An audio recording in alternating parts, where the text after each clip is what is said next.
Hi, I'm Dr. Shiloh. And I'm Dr. Scott. And this is LA Not So Confidential, the forensic psychology and true crime podcast. Each week, we explore the intersection of psychology, the criminal justice system, and entertainment. Today, our episode is on the forensic psych topic of sovereign citizens.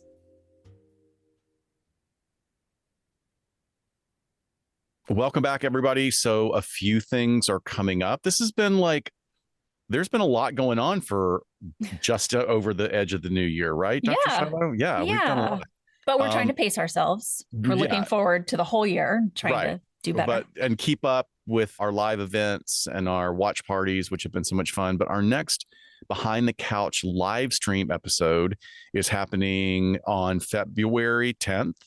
That's Saturday, February 10th at 4 p.m. Pacific Standard Time. Remember the time zone. And we will be speaking with Frank Girardo Jr. about his new book, Becoming Clark Rockefeller: Murder, Love, Deception, and the Con Man Behind It All. Please show up. You guys, we seem to be adding more and more people to our Behind the Couch live streams. It's not huge increments, but it's clearly like our audience is growing.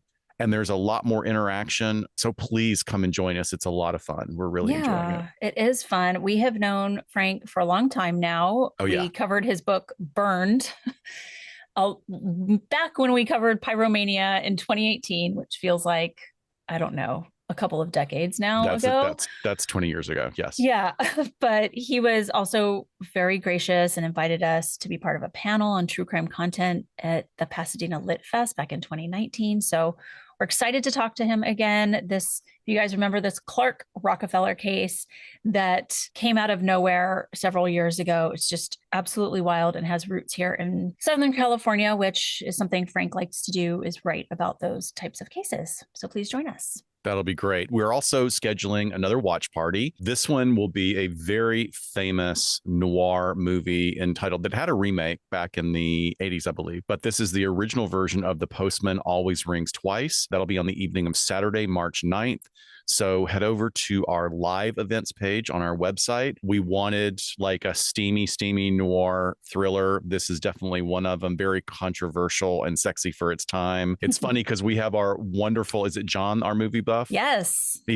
We have this listener, you guys. I mean, all of our listeners are awesome, but John is so great because in our vintage episodes and our movie, when we refer to movies, this guy is a genius. When the way he breaks it, he knows everything about every classic movie, and he breaks it down and pulls ephemera and weird facts. And I thought I was a collector of obscure information. This guy is a genius. So he actually was pretty ambivalent about the Always Rings Twice. It was more my choice. But John, we're really, really grateful to have you as a listener. And thank you, Hungary. Anybody out there from Hungary? I wish Google Translate worked better, because I would say thank you. For some strange reason, we are in the top 50 of true crime podcasts in Hungary. I don't know what that's about. Over there. Yeah, there and Slovenia and the Philippines were just doing great. So thank you guys. We appreciate it. Thank you. Yeah, it's funny to also see when it gets broken down by episode, what pops off in different parts of the world. Bear with us. We also need to give you your monthly reminder that we will be back at CrimeCon UK, the ultimate true crime event, which returns to London on September 21st and 22nd, 2024.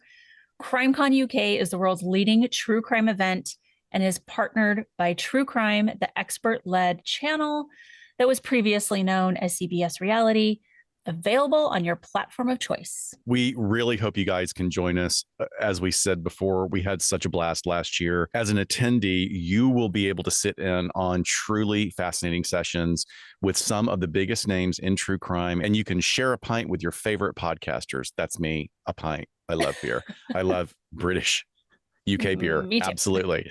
CrimeCon UK is truly an unforgettable way for you to really immerse yourself into what we consider to be an ethical true crime community. Yes, and there are lots of perks this time around. Tickets will include free flow tea, coffee, biscuits, and flavored water over the entire weekend, and you will get plenty of time to network with the true crime contributors. The benefits for VIP ticket holders have also been completely overhauled, giving them exclusive access and far more bang for their buck. So we're so excited to go back. Come and join us. Use the code confidential for your special 10% discount. The more of our listeners that use our code, the more it helps us pay for our trip and accommodations. So please don't forget to use confidential for the 10% off. Head over to crimecon.co.uk to book your tickets today. All right. So let's look backwards a little bit just to give you some episode recaps.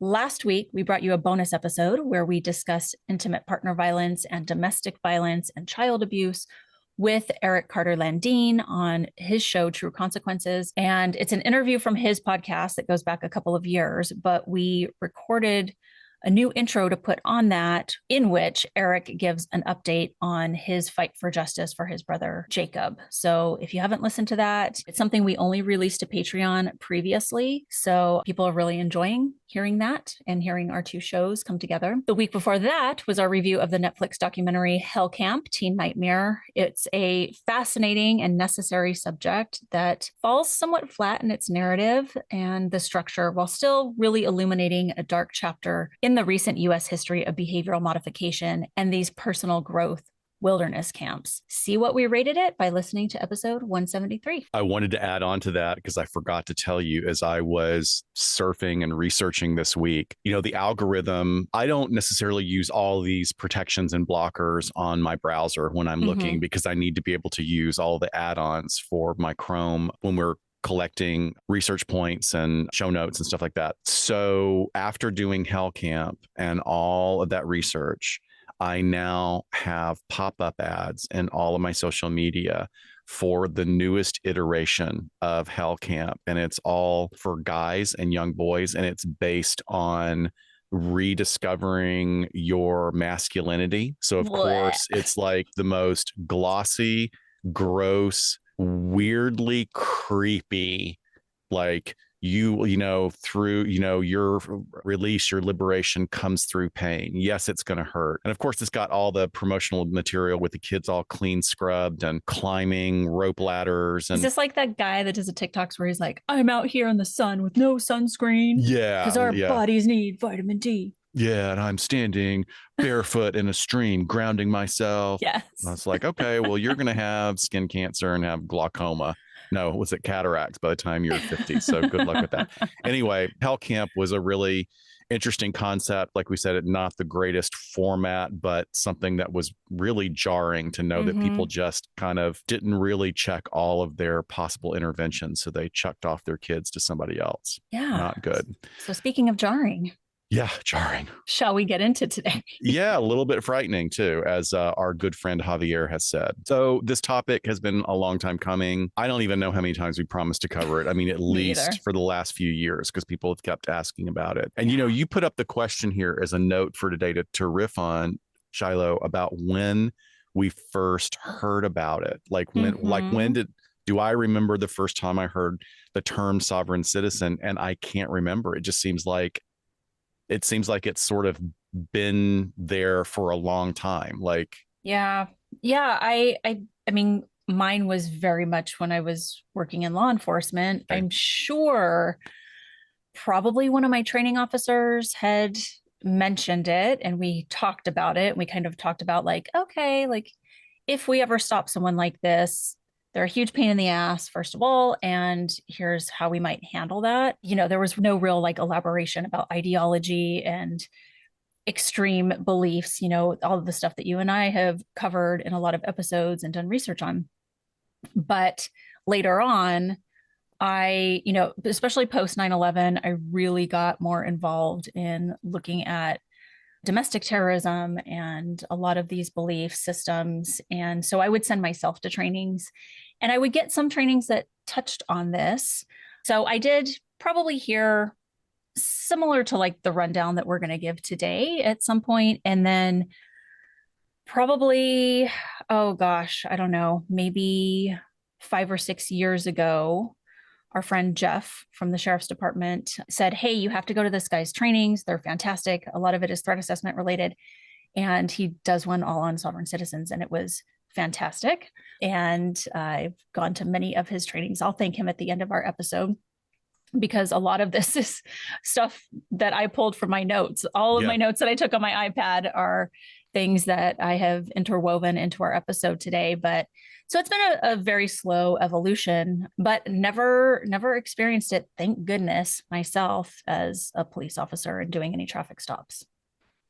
Yeah, it runs the gamut of watching videos on Reels or Facebook Live, and it's funny how they can be, sometimes they're posted by cop body cam footage, from one of the companies that provides those services, and they're posted on that channel, or they're posted on other sovereign citizens channels. And it's interesting how, depending on how it's framed by the person who's posting it, supposedly tells a very different story. But that's very important to what we're talking about. Perception is everything in today's subject. So let me just get into it. What are our trigger warnings for today? Well, the gamut. So for today and our next forensic psych episode, because we're going to break this up into two parts. So we're going to talk about gun violence. We're going to talk about murder. We're going to talk about, I only wrote those two down, but I'm thinking like there has got to be more that there's a lot of idiotic beliefs we're going to cover that are going to be triggering. Yeah. But, a lot of this, and especially next episode, when we get into more of the delusional thinking, really starts to kind of fit some other molds we've seen. So, some cult-like thinking and behaviors that are ending up in violence is what you can expect. Yeah. So probably, there is some violence here. Some of it sounds like a lot of mental gymnastics to the point of, you use the term delusional. It's interesting that and now that we finally found some research on this, they're saying it is, but it isn't. So I'm wondering, should we say delusion-ish, delusion-esque? Yeah. Because it certainly kind of falls within this realm of cognitive fallacies, really, which we'll spend a whole lot of time on the follow-up episode. But let's get into a definition before we get into the real crazy. This topic has Olympic size level mental gymnastics going all over it. We're talking full-on parallel bars into a pommel horse, all sorts of mental gymnastics. The top level of gymnastics in this. Okay, so let's get into it. Sovereign citizens are individuals or groups in the United States who adhere to a fringe legal theory, asserting that they are not subject to the authority of government entities, such as federal, state, or local governments. The movement has its roots in a range of beliefs, including various conspiracy theories, misinterpretations of legal documents, and rejection of established legal structures. They are now deemed an extremist movement by our federal government, which plays into the conspiracy. Absolutely. And it is completely labyrinthine. There's a great visual meme that goes around that is a still shot taken from It's Always Sunny in Philadelphia, where one of the characters has been up for days, and he's like, his clothes are disheveled, his eyes are red rimmed, and behind him is a bulletin board with what you see in every crime procedural show. Like, it's like red yarn connecting this photo to this paper, and it's just a mess. And he just has this wild fire in his eyes. And that lends to the reality of how the sovereign citizen movement got here. It did not just start 10 years ago, 20 years ago, 50 years ago. It started hundreds of years ago, laying the foundation of misinterpretation after misinterpretation. So let me start with an example of violence that are perpetrated by these individuals with this particular ideology. And then I guess we're just going to go into the weeds even more. Yes. So June 2014, a couple with ties to the sovereign citizen movement, we're not going to name them here, but they are engaged in a shooting spree in Las Vegas. This is a married man and woman. They walk into a Cici's Pizza at 11:18 a.m. and officers Alan Beck, age 41, and Igor Soldo, age 31, were already inside the restaurant eating their lunch. The male perpetrator briefly spoke to an employee, then he walked out. 2 minutes later, he and his wife walked back into the restaurant and past the officers who were seated near the back of the establishment. Within just a few seconds, the perpetrators simultaneously opened fire directly on the officers. The entire assault lasted just 4 seconds. They draped Officer Beck's body with a "Don't Tread on Me" flag before fastening a swastika to him and dropping a note with both of their signatures. They took both officers' pistols and extra magazines, and by 11:25 a.m., they walked into the main doors of the Walmart, literally just a block away. And once inside, the male fired a single shot upward and proclaimed the beginning of a revolution. Terrified families ran out the front of the store, others through a back freight entrance, other shoppers just huddled in the pharmacy behind the counter, hoping to avoid the violence that was about to come. So as this is all unfolding, one brave man approached the imminent danger, hoping to thwart the unfolding rampage, and he was armed with a concealed weapon. He was 31-year-old Joseph Wilcox, and there's surveillance footage from the Walmart available, and you can see him immediately starting to trail the male perpetrator after he fired that warning shot. But Wilcox was unaware that the wife was pushing a shopping cart behind her husband. So Wilcox is pursuing them through the store.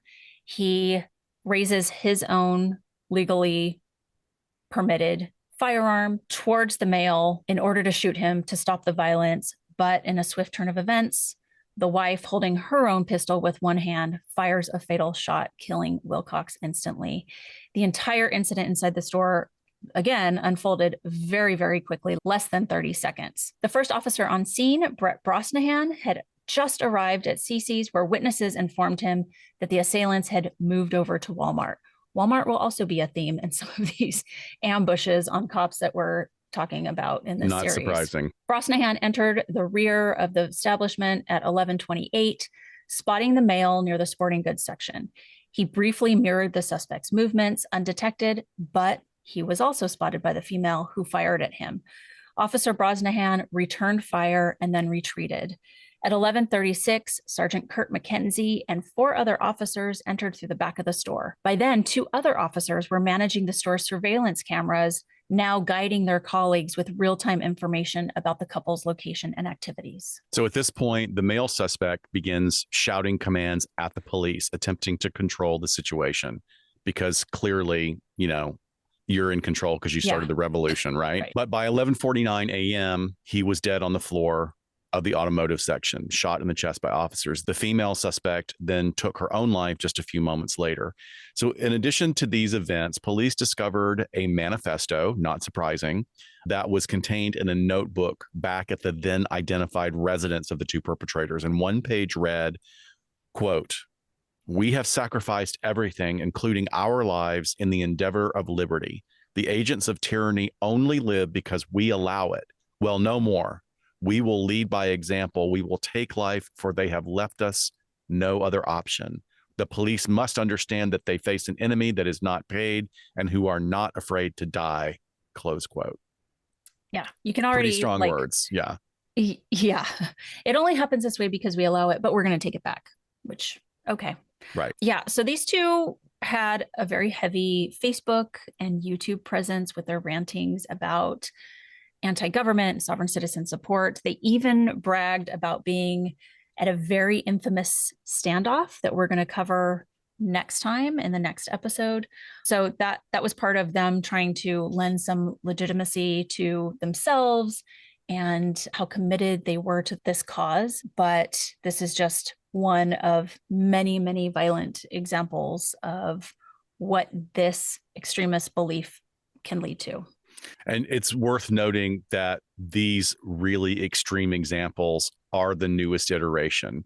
There have not been in the past, as crazy as it's been, jumping from, one framework or another for the ideology. It really hasn't manifested until the last couple of decades in these types of acts.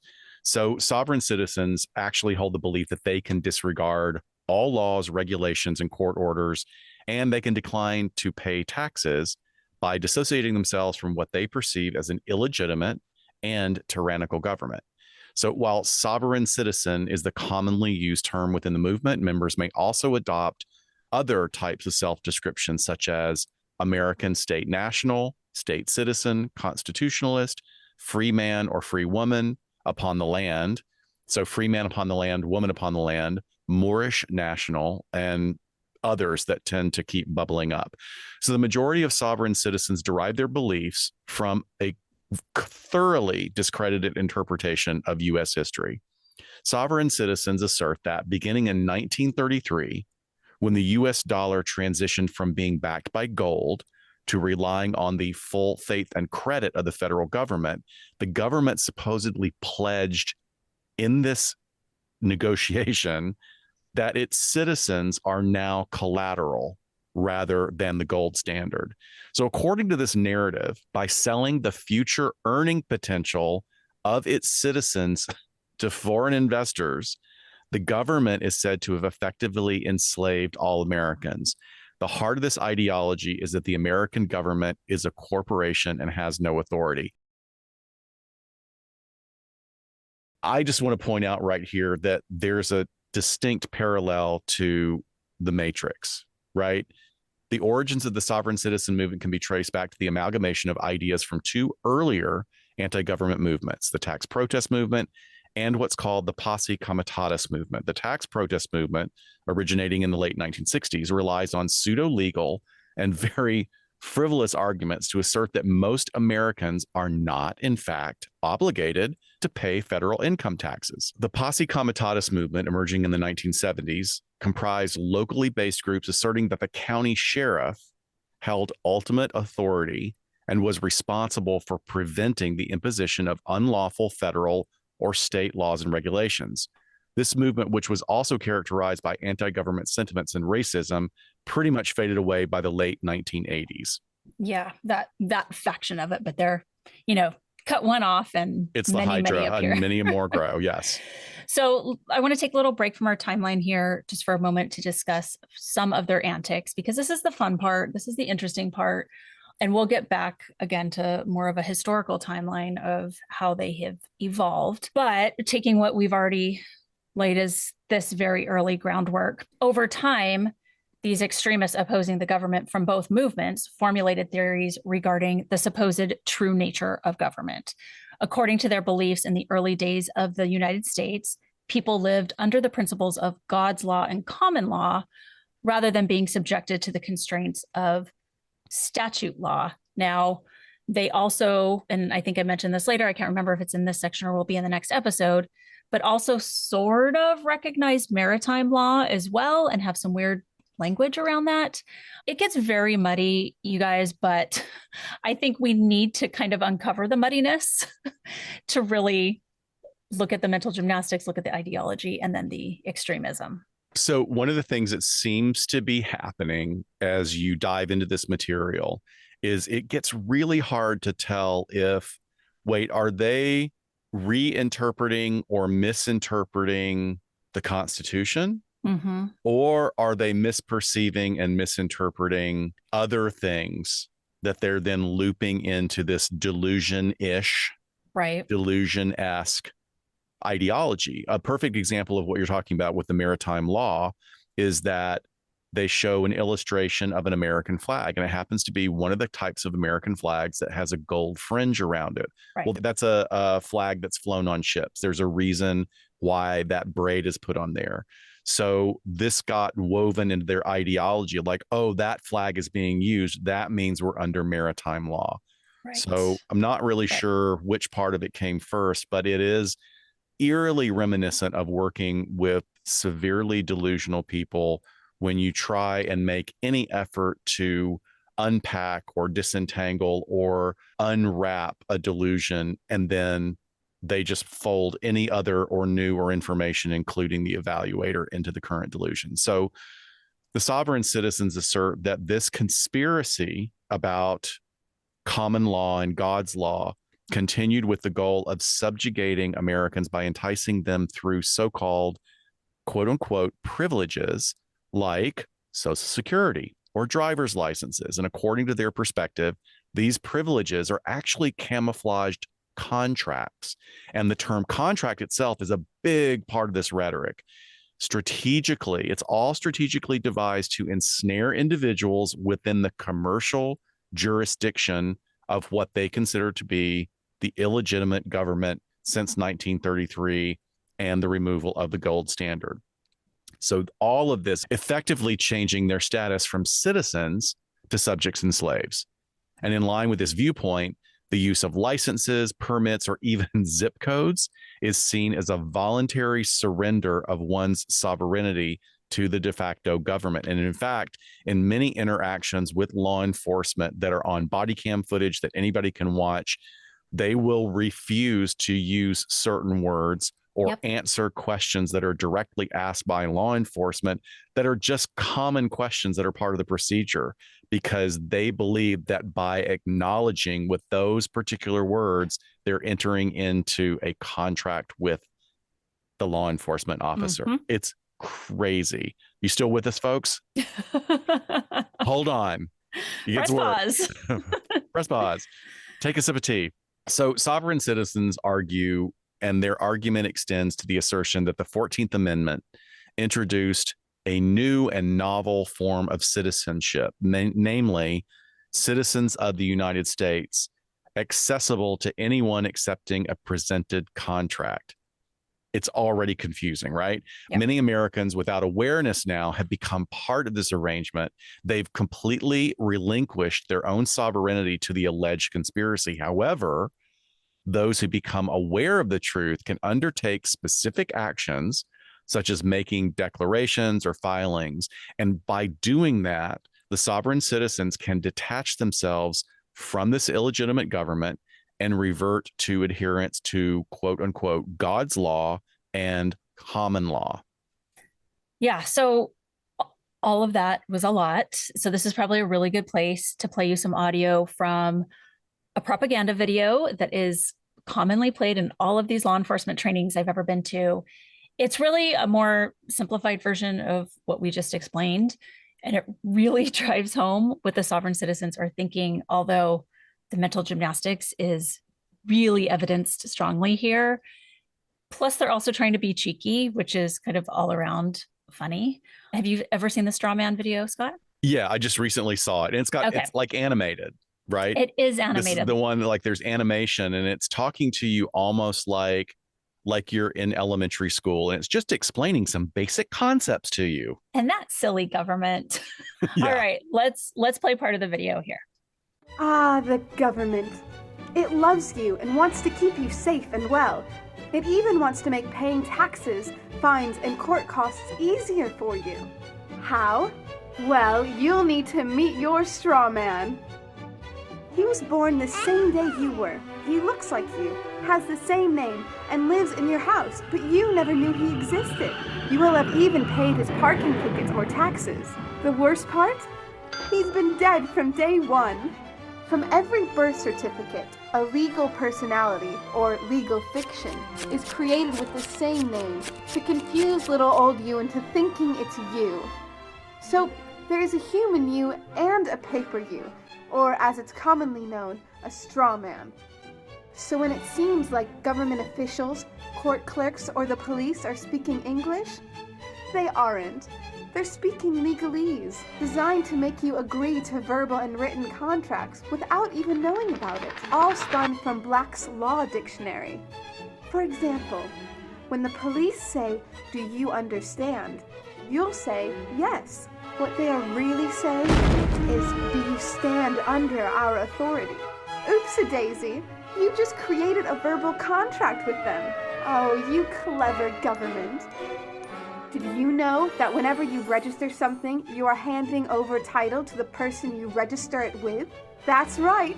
Whenever you register something with the government, they assume it belongs to them. Registered your car? Super!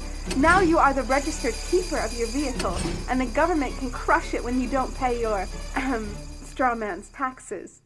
Expecting a new bundle of joy? Well then you need to register your little darling with a birth certificate. Then they can start the process all over again and create a new straw man for your little one. Isn't that great? So when Junior grows up, he'll be able to generate revenue just like you have. When you notify on your baby by signing the birth certificate, your child becomes a ward of state, and if the government doesn't like what you're doing, they'll assume it's okay to take the child away, or make new rules for things they don't like. Not enough school? Smacking your child? Shouting too loudly? Then it's off to social services for the little one. All right, so there's your straw man education. But as we were saying, there are people that want to try and detach themselves from this illegitimate government. An example of a sovereign citizen trying to do that is when John T. Sexton, a Michigan sovereign citizen, sent a notarized document to his local police department in 2022, declaring that he was, quote, not a resident of any state under the 14th Amendment, end quote, and publicly disavowing any related contracts, forms, agreements, applications, certifications, licenses, permits, or other documents that he may have previously signed in his life. This step, according to sovereign citizens, rendered individuals immune to the laws, regulations, court orders, and taxes imposed by this illegitimate de facto government. I just want to jump in here because that in itself is delusional to me. That you get to a point, and folks, just because we're going back and forth with this, which we'll be doing over the rest of this episode and our follow-up episode, is that many of the mental health professionals that are opining on this most recently, because they've kind of kept their hands out of it for the, maybe the first 30 years, but now people are having opinions now that we're getting into mass attacks and violence. And people are having to show up to court and they're talking about this. Right. And it gums up the court system. And we have mental health evaluations that can be sort of parallel to the legal process. This in itself, that I can recite this magic spell that now makes me immune to your authority. That's basically what's happening here. Is like, I have shifted my perception. I have shifted my belief system. Therefore, I am now immune to any and all prescription by a government agency or governing agency.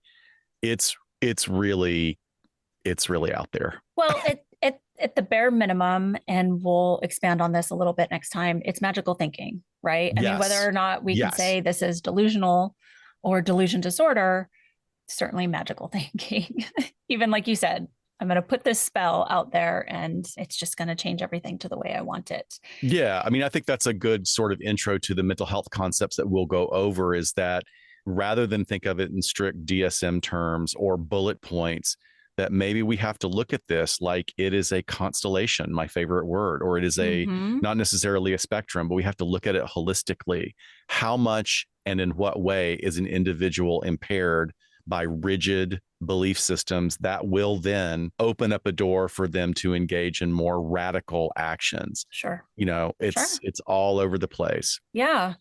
So once they believe that, like, once these actions are taken, the government allegedly loses all jurisdiction over them, allowing them to freely disregard its dictates, including those related to taxes and motor vehicle regulations, zoning restrictions, you name it, and basically gives them permission to act like a bunch of assholes. And we'll hear some audio of that too. And beware, just please beware, if you go on YouTube or you go on your TikTok or Facebook Reels, that once the algorithm has you noted as watching these, you will see some of the most unbelievable, like jaw-dropping incidents of what law enforcement has to put up with people that are pulled over for driving with, cardboard license plates. Just the entitlement is insane.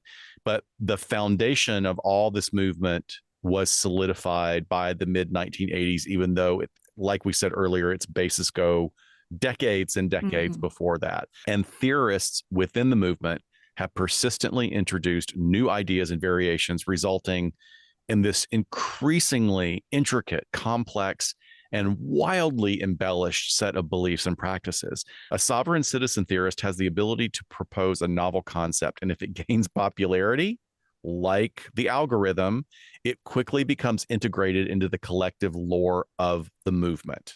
This is like, the quick evolution that we saw with QAnon. That was really fast because of the times. Yeah.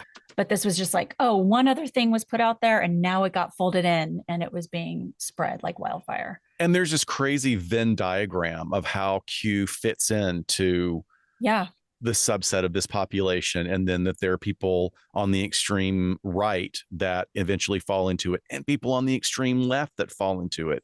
It's just this crazy intersection point So as this lore is constantly sort of evolving and propagating, it prompts sovereign citizens to engage in progressively unconventional activities like incorporating really strange punctuation into their names, like John Elmer semicolon Doe, or Maria Elizabeth semicolon Dennison semicolon, or I know, and there's lots of examples of these, or they enclose zip codes in brackets when mailing addresses because it has meaning to them, much like you find in mental health diagnoses. A sovereign citizen's signature may extend beyond a mere name, and it might include elements like uniform commercial code reference, a couple of Latin phrases, a red inked thumbprint, or a postage stamp, or a title that they give themselves, like I am Superior Judge Court Deputy Sheriff, blah, blah, blah, blah, blah. They lay it dash, on. Yeah.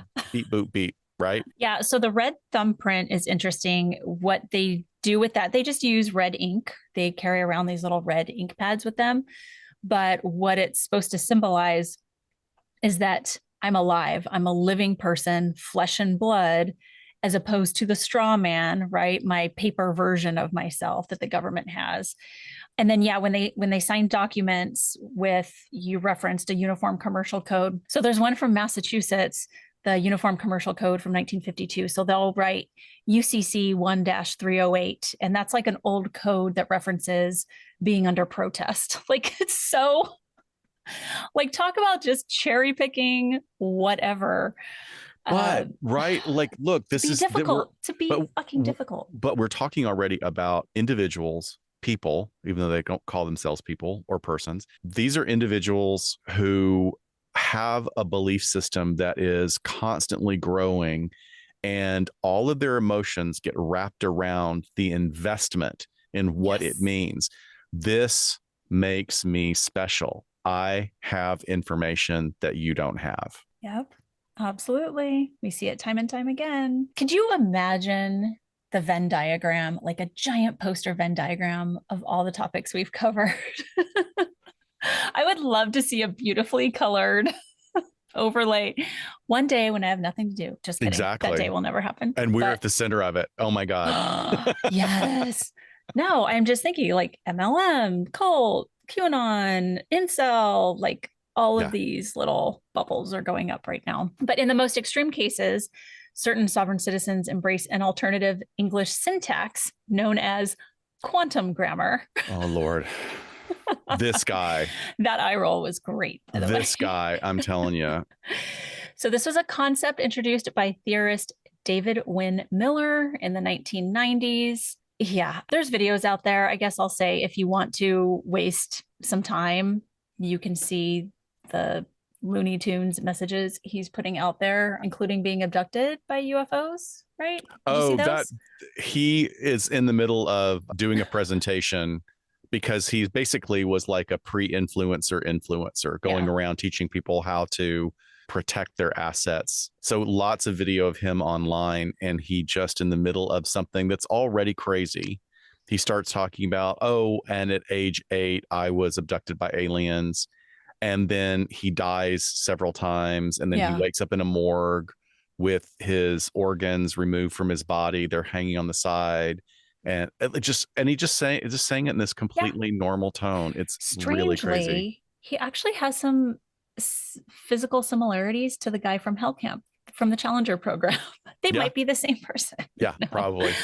So this linguistic approach renders their writings nearly incomprehensible. Many sovereign citizens also employ a peculiar form of doublespeak that involves homonyms. For instance, a sovereign citizen might attempt to draw connections between birth certificates and paper currency to maritime law, asserting that a birth certificate is essentially a birth, BERTH certificate, and currency is a combination of the words current and CSEA.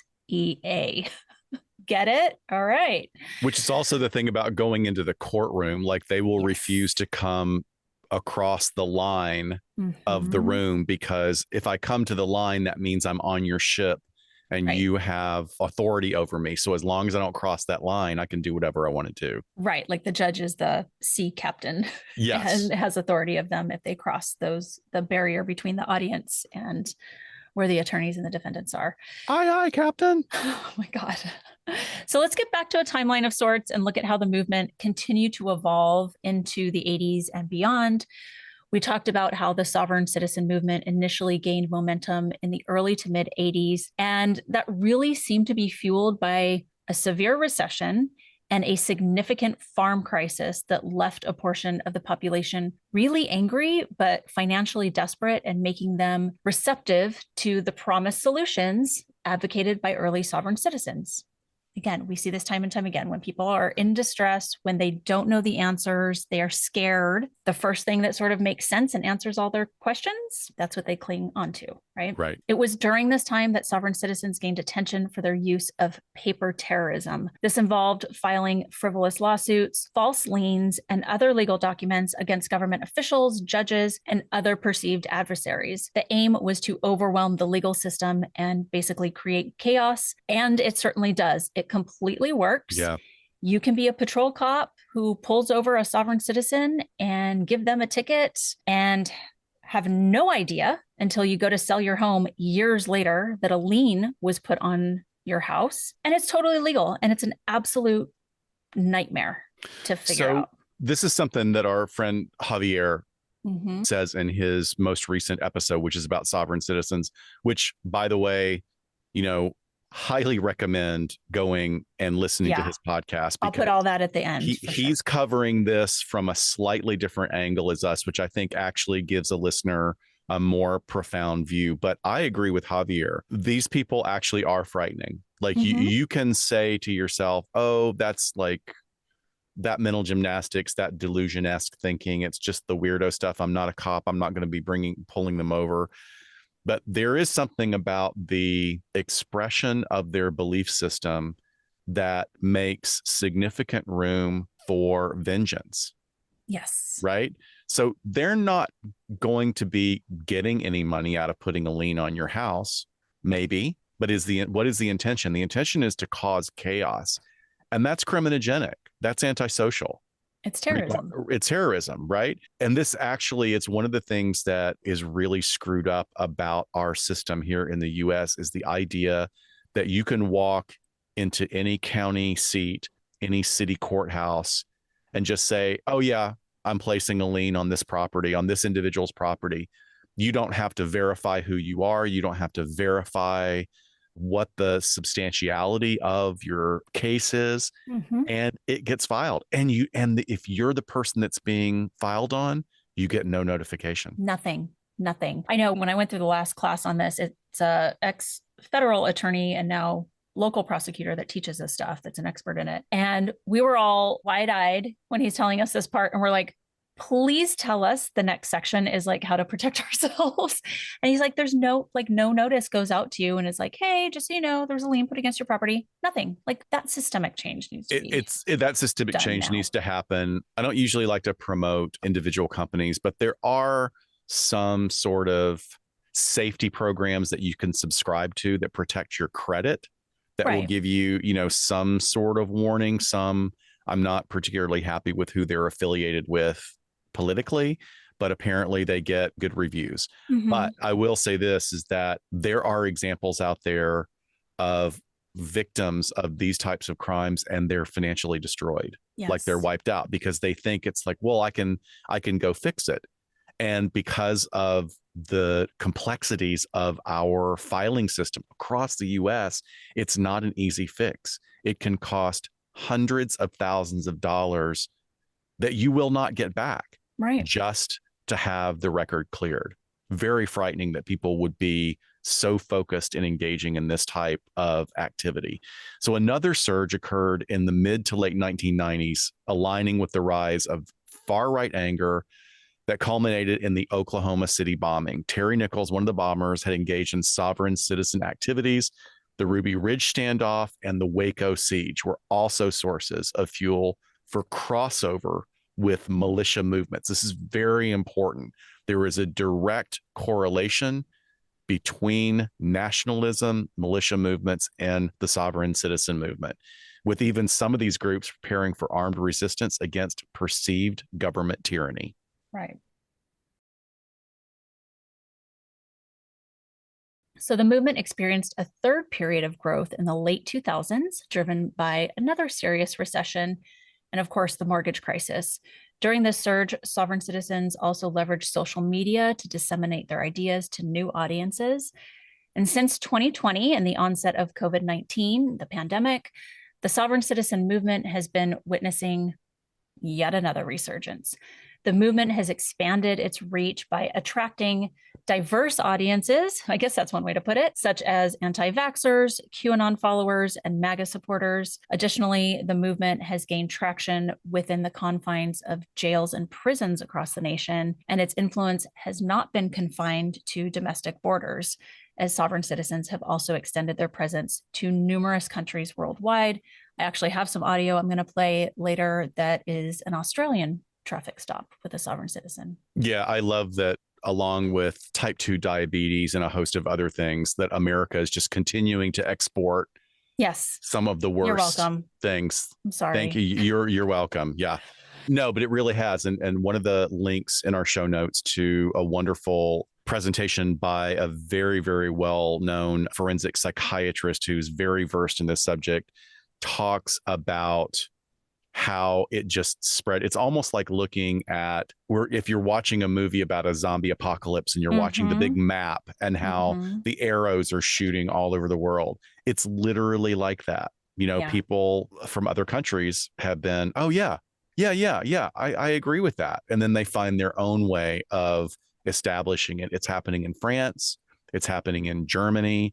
It's happening in Italy, and now in Australia as well. So in summary, the sovereign citizen movement has evolved over the decades, blending anti-government sentiments, conspiracy theories, and very unconventional legal interpretations. And while the movement's adherents can vary in their beliefs and practices, their common thread is an absolute rejection of mainstream legal and government authority. Law enforcement and legal systems continue to grapple with the challenges presented by individuals and groups associated with this movement. Again, I want to focus. Their common thread is the rejection of mainstream legal and governmental authority. Immediately, when I read that, I think of a couple of things. One is one of the first seasons of South Park, where Cartman goes on, I think, Dr. Phil or Jerry Springer, and he's dressed as like a streetwalker. Yep. And he says, whatever, I do what I want. It's like the oldest meme in existence. I think I love it so much. That's exactly what's going on here. And on a deeper level, all seriousness, that representation of that energy, of that expression, of that belief system, of that level of development by Cartman is about being stuck in a Freudian version of the id. I want what I want, and I want it right now. And I'm going to shut out any kind of authority or belief system that does not align with what my goals are. Well, which is very reminiscent of one of the criteria of antisocial personality disorder, right? Ding, ding, ding, ding, ding, ding, ding. Just, I'm going to step on the rights of everyone else for mine. Yeah. So the movement has been a concern for law enforcement for some time due to instances of violence and some of domestic terrorism that we've already touched on. Some individuals associated with the sovereign citizen ideology have been involved in not only confrontations with law enforcement, but shootouts, standoffs, and full-on terrorist plots. Due to its extremist ideology and the unpredictable nature of many followers, the movement has rightfully earned a reputation for making threats and resorting to violence. Law enforcement officers and government officials are the primary targets of their anger, but businesses and individuals can also find themselves vulnerable to their actions. As a non-police example of the victimization of a government official, I just wanted to share this one. In 2021, a female Michigan sovereign citizen faced arrest for stalking a local judge that was overseeing her child custody case. And it wasn't just kind of following this judge around.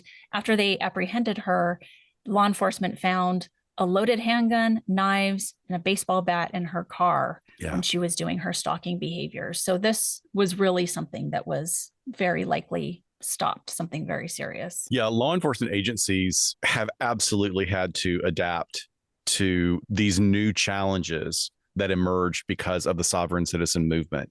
There are training programs that have been developed to educate officers about the tactics and ideologies. This is actually quite important, and it's actually talked about in presentations and a lot of the literature, is that cops just out there trying to keep the community safe, pulling over a car with weirdo tags. Look, a cop is supposed to be very well versed in the local regulations and laws of their area. And sovereign citizens just immediately start spouting gobbledygook, absolute gobbledygook. Now, thankfully, because of social media, a lot of even smaller agencies across the country are now somewhat familiar with it. But at least there are programs now that are pointedly telling trainees and working beat cops, you need to be prepared for this and not get pulled into the gobbledygook that these guys are going to throw at you, because the events, the encounters with the sovereign citizens can be very unpredictable. And now we know that they have to be very cautious due to the potential for violence, like the example you provided earlier. Some of the most infuriating instances are these traffic stops with sovereign citizens, because part of their shenanigans, and you know how much I hate that word, shenanigans. So sorry. I'm very invested in this if I'm going to use that word. There's a long story, folks, about why I hate that word. Sometimes if we do a live stream and we're drinking, I'll tell you about Remind us. Yeah. So part of their shenanigans, their actions, is that they flout motor vehicle regulations while they proclaim that they're not driving a car. They are not drivers. They are, in fact, travelers, and they have the God-given right to road travel. Therefore, they are traveling. And I think they can use the word vehicle, but they're not directing it. They're not steering it. They're not driving it. They are travelers who happen to be in a vehicle. Therefore, when they're asked for their driver's license, they state they don't need to have one because they, in fact, are not actually driving. They will refer to their cars as automobiles, which they say are private property used for private purposes, in direct contrast to a motor vehicle, which is a government term. And if it's a government term, it is therefore susceptible to commerce of the government and record keeping. I mean, already it's so complex. You guys have to get on there and watch some of these things. They're infuriating. Absolutely. They're infuriating. They really are. Should we listen to some of the audio? Let's do it. I'm going to play a couple for you here. Are you failing to Are you failing to give me your driver's license? I don't have to give you a driver's license to drive a car. This is not a commercial vehicle. Okay. I'm not driving, I'm traveling. Okay. I have all the laws back here. Okay. So you're not going to give me a driver's license? I'm not going to give you a driver's license. I don't have to give you a driver's license. Okay. I'm traveling. I don't have to have a driver's license to drive a vehicle. Okay. And what state is that? Any state. It's common law, natural law. Okay. Constitutional law. Okay. You need to get a supervisor out here. I do? Yes. Okay. So what I'm law? requesting your supervisor. So just like I'm requesting your driver's license. Well, I'm sorry, I don't have to have a driver's license to drive a vehicle. I love this cop. He's like, okay. Well, that's a very famous one, and it's one of the ones that I really like for one reason, and I struggle with it for another reason. The thing that I like is that he remains so calm with this absolute bullshit that's being thrown at him. But the other thing is that, along with the training of, not being reactive, of trying to de-escalate a situation, which is so important, I think that someone in his position would benefit from being taught an additional communication skill. And I'm not dinging what he's doing. I think what he's doing is really great. Stop saying okay. Because for these people who are so caught up on the semantics of language and communication, anybody is like, that is meant to be okay, comes across as almost tacit agreement with what they're saying. Like, I'm accepting what you're saying. I'm accepting what you're saying. Just don't say anything at all. You could say, I hear you. I mean, it's almost like I'm encouraging them to play the game back, but that's not what I'm doing. I'm just like, don't reinforce. Okay. And I think that's counterproductive, but I only train law enforcement in one specific area. That's not my area. So I'll defer to you for that. What do you think? I am in agreement. I think if this was a very common occurrence, like you work in a jurisdiction where you're going to be pulling over a lot of sovereign citizens, it's probably worth that investment to work on the verbal judo a little bit more. At the end of the day, it probably doesn't matter that much. But like in the specific areas where you teach, where you're talking about engaging with someone with mental illness or a sovereign citizen, a lot of this is taught in crisis negotiations, because if you, God forbid, you're having to do a negotiation with someone of this ideology, you damn well better know what you're talking about, and you better know these intricacies. So, I mean, I agree with you. I think, certainly you can try and play the game a little bit better, but at the end of the day, they're going to do what they need to do, because they're still going to need law you're going to have to yank them out of the car, because that's just basically it. I want to weave in another aspect of pop culture that's even a little bit more recent than South Park. And that is every one of them during a stop says, I would like to speak to your supervisor. Literally, sovereign citizens are the Karens. They are. Of the nationalist movement. I want to speak to the management. I want to speak to your supervisor. How do you even acknowledge a supervisor if this entity doesn't exist? Right. Well, again, one of the things that a very famous judge says about this, and we'll cover this case in our follow-up episode, but there was one sovereign citizen who came in, and this was someone who, if you listen to the audio recording, there are some diagnosable things that are very clear that are going on. You can hear it in the tone of his voice. The vocal affect, for those of us that do clinical work, is pretty clear. But the judge very calmly says, I acknowledge that this courtroom is very different from the courtroom that's in your head, but we're not going to use that great. one. I love that. That's perfect, like verbal judo. I'm paraphrasing, but he just nails it right there. And I hope that gets spread to judges as they try and educate people across the country. Yeah, certainly. Something else that they've been engaged in is the creation of counterfeit law enforcement agencies, which is particularly concerning. Yeah. Sovereign citizens have been establishing such groups since the 90s. The fabricated officers, quote unquote, associated with these entities often possess phony identification cards and badges, and they wear distinctive gear like raid jackets that falsely label them as law enforcement. Additionally, they may display decals or markings on their vehicles to further the illusion. Sovereign citizens exploit these deceptive credentials to actually evade traffic stops, to navigate through courtroom and airport security measures, and basically just instill fear in others. And in the early 2000s and 2010s, many sovereigns assumed the role of, they called themselves county rangers. More recently, a growing number of sovereign citizens have proclaimed themselves as constitutional marshals. So they're just making up whatever. Yeah. Notably, an individual. And you know how much I love that, right? Oh, yes. How triggered I get with making up or claiming titles that you don't have. Yes, I know. So we also have like a little bit of stolen valor going on here, right? Here's another bubble that's intersecting. Yeah, for sure.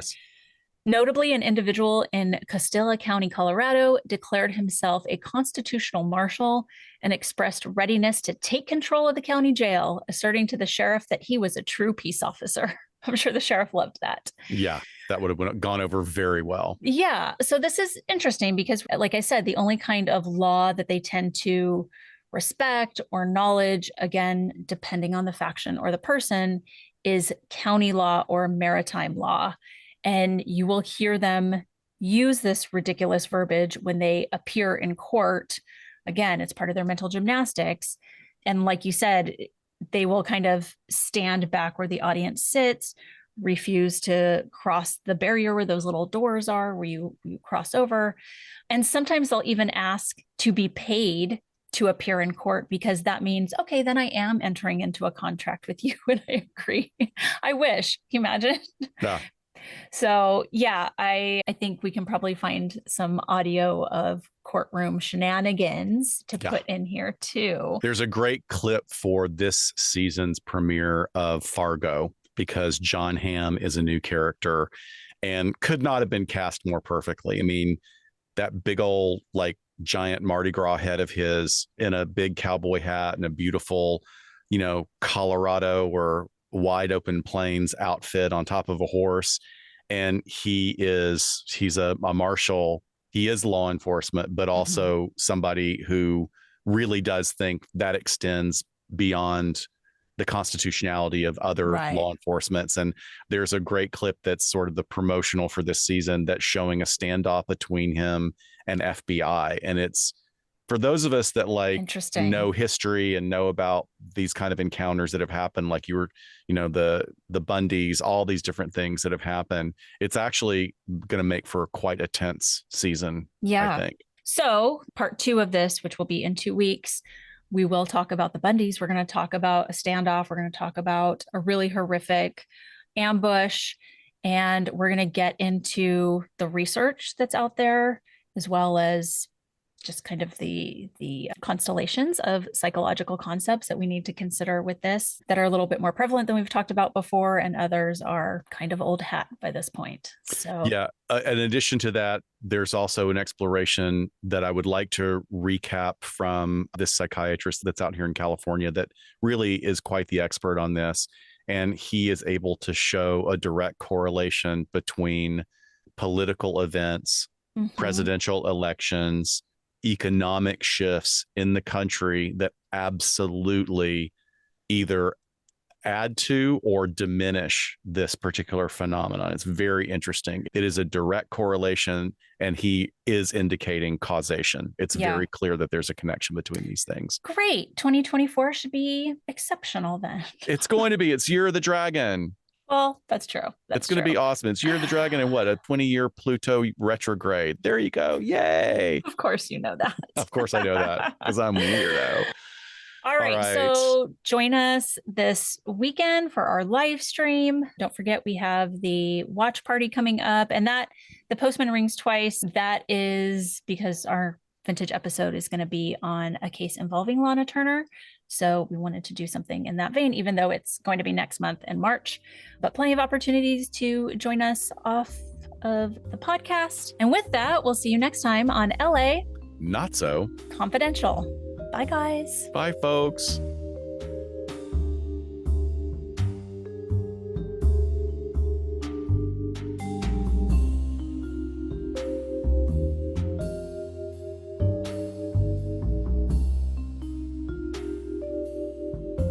We sincerely thank you for spending some time with us today. LA Not So Confidential is part of the Crawlspace Media Network in partnership with Glassbox Media. Each episode is hosted, produced, and written by Dr. Scott and Dr. Shiloh. Our post-production editing and sweetening magic is handled by the multi-talented Jason Usry of Ear Cult Productions. The LA Not So Confidential theme entitled Cool Vibes Film Noir is composed and performed by the talented Kevin MacLeod. He graciously allows us to use his music via a Creative Commons Attribution license, and you can check out all of Kevin's amazing work on YouTube. All of the resources for each episode can be found on our website at la-not-so-confidential.com. You can find us on Instagram at LA Not So Podcast, on Twitter at LA Not So Pod, and on Facebook at LA Not So Confidential. Media inquiries and bookings are scheduled at alienistentertainment@gmail.com. Please join us each month on Saturdays at 4 p.m. Pacific Standard Time for a live streaming and very interactive broadcast on YouTube entitled Behind the Couch. Stay tuned to all of our social media for our live streaming scheduling announcements. Subscribe to LA Not So Confidential so you never miss a new episode. And lastly, we'd be honored if you joined our Patreon at patreon.com/LA Not So Podcast. With a subscription, you get an ad-free listening experience, and you'll be the first notified about upcoming live events, social gatherings, and super cool swag coming your way. Thanks for listening, and join in with us next time on LA Not So Confidential. Bye, folks.